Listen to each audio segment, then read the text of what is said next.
किसान भाइयों, यदि आपकी गेहूं 40 से 45 दिन की हो गई है तो ऐसे समय में जो लंबी अवधि की गेहूं होते हैं, जो लगभग 130 से 150 दिन का समय लेते हैं, उसमें जो है 40 से 45 दिन की जब गेहूं होते उस समय भी काफ़ी संख्या में टेलरिंग हुआ करती है, यानी कल्लों की संख्या निकलती रहती है। तो ऐसे समय में बहुत से किसान भाई एक गलती करते हैं, टॉप ड्रेसिंग के रूप में मात्र यूरिया दे देते हैं। तो यूरिया वैसे तो पौधे के बढ़ाने में काफ़ी सहायक होते हैं, लेकिन यदि आप एक बोरी या 50 किलो 40 किलो जो भी यूरिया टॉप ड्रेसिंग के रूप में देते हैं, तो केवल यूरिया देने से होता क्या है कि पौधे की हाइट काफ़ी अधिक बढ़ जाती है। जब हाइट बढ़ जाती है तो पौधा कमज़ोर रह जाता, तना पतला रह जाता है और जो कल्लों की संख्या निकल रही होती है वो निकलना बंद हो जाती है और पौधा लंबाई में बढ़ना चालू हो जाता है, जिससे पौधे की हाइट लंबी हो जाती है। और बाद में जब बालियाँ निकलने लगती हैं, पौधे में बालियां निकलने के बाद पकने की अवस्था आती है तो गिर भी जाती है फसल, जिससे नुकसान भी उठाना पड़ता है। तो आज की वीडियो में हम यही बताने वाले हैं, आप बहुत कम खर्चे में, यानी आपकी लागत मात्र 85 रुपये से 100 रुपये ही प्रति एकड़ आने वाली है और आप इसकी सहायता से गेहूं में अच्छे कल्लों की संख्या बढ़ा सकते हैं। इसके साथ साथ यदि कम अवधि की भी आपकी गेहूं है तो अच्छी ग्रोथ और अच्छी तरह पौधा विकसित रहेगा।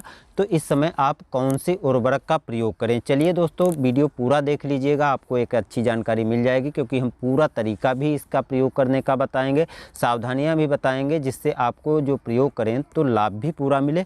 इसके साथ साथ दोस्तों, यदि आप चैनल पर नए हैं तो सब्सक्राइब भी कर लीजिएगा, यदि अभी तक नहीं सब्सक्राइब किया है बेल आइकन भी दबा कर रखिएगा, जिससे आने वाली वीडियो भी आपको देखने को मिलती रहेंगी। और वीडियो पसंद आए तो लाइक भी कर दीजिएगा और शेयर भी कर दीजिएगा। दोस्तों, जो हमने बताया है कि 40 से 45 दिन की जब गेहूं होती है, जो लंबी अवधि में पकने वाली, जो देर से पकती हैं, उसमें एक समस्या होती है। जब हम उर्वरक केवल इस समय यूरिया के रूप में देते हैं तो वो समस्या तो आपको हमने पहले ही बता दिया। तो जो उर्वरक आपको इस समय प्रयोग करना है वो कौन सी प्रयोग करना है। जो हम छिटकुआं बीज से प्रयोग करते हैं उसमें लागत भी अधिक आती है, उससे कम खर्चे में भी आप काफ़ी बढ़िया पौधे की ग्रोथ मेंटेन कर पाएंगे, अच्छी तरह से पौधा विकास करेगा। और यदि इस समय आपके गेहूँ में कल्ले निकल रहे हैं तो वो भी निकलना जारी रहेंगे और उनकी संख्या भी आप बढ़ा पाएंगे। इसके लिए दोस्तों एक उर्वरक आती है 1744 या 1261, दोनों में से कोई ले लीजिए। यदि आप 1744 लेते हैं तो मात्र 85 रुपये की आपको इफ़को की मिल जाएगी। 1261 ही आप लेते हैं तो कुछ कंपनियों की आपको 100 रुपये से 105 की मिलेगी, कुछ कंपनियों की आपको थोड़ी महंगी मिलती है। तो 150 रुपये के यानी 150 रुपये के ऊपर आपका खर्चा होने वाला नहीं। इसमें नाइट्रोजन की मात्रा भी इस समय जो आप पौधे को देंगे जो आवश्यक होती है वो भी मिल जाती है, और जो फास्फोरस की इस समय पौधे को आवश्यकता होती है वो भी मिल जाती है। हालाँकि इस समय आप इस अवस्था में पोटास की पौधे की आवश्यकता नहीं होती है। जो लास्ट स्टेज में बालियां निकलने लगती हैं, निकलने की अवस्था होती है, उस समय पोटास की आवश्यकता होती है, तो वो बाद में आप प्रयोग कर सकते हैं। इस समय या 1744 या 1261 जो आप देते हैं तो उसका आप स्प्रे करिए। स्प्रे करते समय आपको एक बात का ध्यान रखना है कि इस समय जो है पूरे दिन पर्याप्त, यदि नमी खेत में बनी है, पौधा बिल्कुल भीगा है, तो आपको उस दिन स्प्रे नहीं करना है। तो पूरे दिन कोहरा बनता है, तो पूरे दिन कोहरा पड़ने के कारण पौधा एकदम पूरे दिन नमी ग्रस्त रहता है। यदि आप ऐसे समय में स्प्रे कर देंगे तो पौधे में इसका सही से काम ये नहीं करेगी, क्योंकि ये नीचे भी जा सकती है और हो सकता है कि पौधा आपका झुलस भी सकता है। डोज आपको, जैसा कि हमने बताया कि 1 एकड़ के लिए 1 किलोग्राम रखनी है, अधिक मात्रा आपको नहीं देना है, अधिक मात्रा देने से भी आपको नुकसान होगा।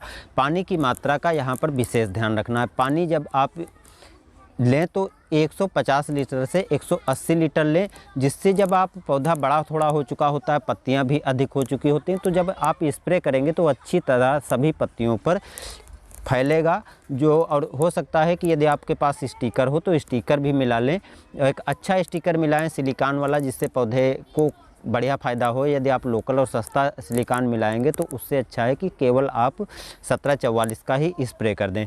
1744 की कीमत हमने पहले ही बता दिया। जब आप इसका स्प्रे करेंगे तो 4 से 5 दिन के बाद देखेंगे, क्योंकि ये सीधे पत्तियों पर पड़ता है, पत्तियों के माध्यम से पौधे में फैलता है, तो जो नाइट्रोजन और फास्फोरस होती है वो पौधे को सीधे मिल जाती है। जड़ों के माध्यम से जब मिलती है तो एक लंबी प्रोसेस होती है, जिससे देर में जो है पौधे को ये पोषक तत्व मिल पाते हैं। और जब आप स्प्रे करते हैं तो पौधे को तुरंत मिलना चालू हो जाते हैं। कभी कभी देखते हैं कुछ किसान भाई कम पानी में स्प्रे कर देते हैं जिससे पौधा पीला पड़ जाता है, झुलस जाता है, या मात्रा बढ़ा करके स्प्रे कर देते हैं जिसके कारण भी पौधा पीला पड़ जाता है या झुलस जाता है। तो आपको पानी की डोज सही रखना है और डोज सही यानी 1 किलोग्राम ही आपको साथ में मिला करके स्प्रे करना है।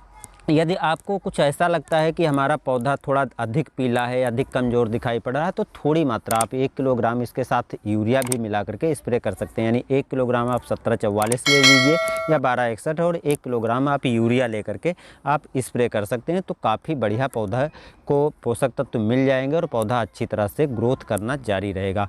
तो आज की जानकारी दोस्तों इतनी ही। कैसा लगा वीडियो ज़रूर बताइएगा। धन्यवाद।